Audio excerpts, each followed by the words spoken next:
A myth does not die when it is proven false. It dies when it stops inspiring. I have often been called a pessimist. Others have called me an absurdist.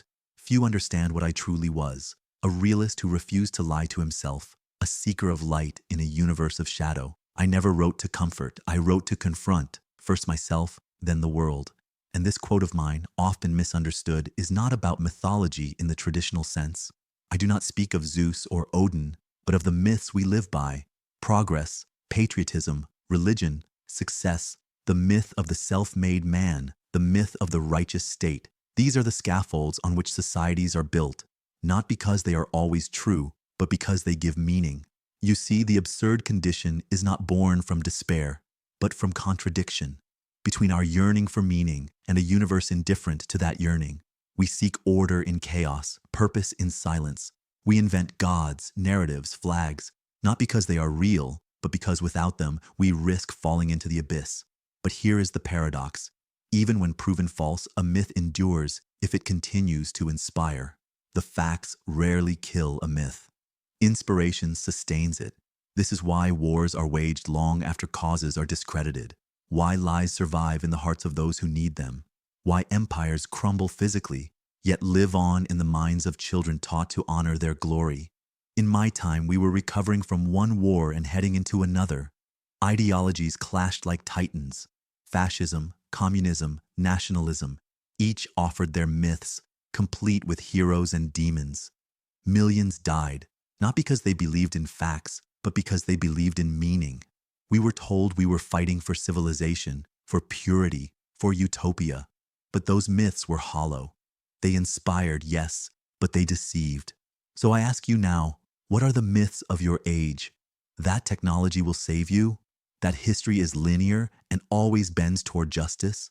That the market is free? That identity is destiny, that your nation is exceptional, that progress is inevitable, and here's the danger. Many of them are false, yet still inspire, and so they live on because truth, as always, is less powerful than meaning. But you must understand, when inspiration is manipulated, when myths become tools of control instead of liberation, they do not elevate, they enslave. Today's myths come with branding, algorithms, likes, and echo chambers. A meme can carry a myth more efficiently than a library, and when that myth inspires rage, fear, or tribal superiority, it grows stronger, even if proven false 1,000 times. So what then is our task? It is not merely to destroy false myths, it is to build better ones. If a myth does not die when it is proven false, then let us not waste time only disproving. Let us offer stories that inspire courage without conquest, dignity without domination, progress without plunder. We need new myths, human myths, ones rooted not in domination or escape, but in endurance, cooperation, and creation. Myth is not the enemy of reason, it is the companion of action. It is the fire we carry through the night when reason alone cannot light the path. In this world still absurd, still indifferent, we need inspiration that tells us not what to believe, but how to live. Not what lies to worship, but what truths to endure. Sisyphus and the modern mythmaker. Let me now speak of Sisyphus, not the man of rock and punishment, but the symbol of human resilience.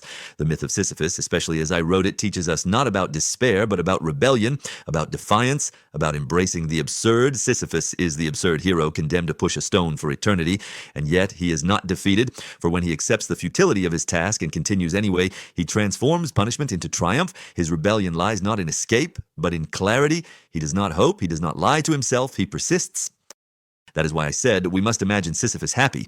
This is the myth that endures, one where joy is found not in purpose, but in presence, where meaning is not given, but made, where even in absurdity, freedom remains.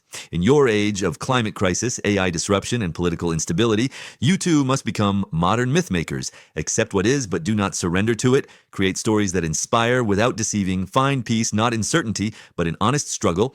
My final words to you: do not chase comfort in myths. Chase honesty. Let your myths be humble, let them evolve. When the myths of power falter, be ready with the myths of hope. A myth, like a man, dies not from truth, but from irrelevance. So ask not, is it true? Ask, is it worthy? And remember this: in a universe that offers no guarantees, the only meaningful myths are those we build from compassion, courage, and the quiet refusal to surrender to despair. Live as if the world could be better. That too is a myth, and perhaps the only one worth keeping. Albert Camus, channeled for the 21st century.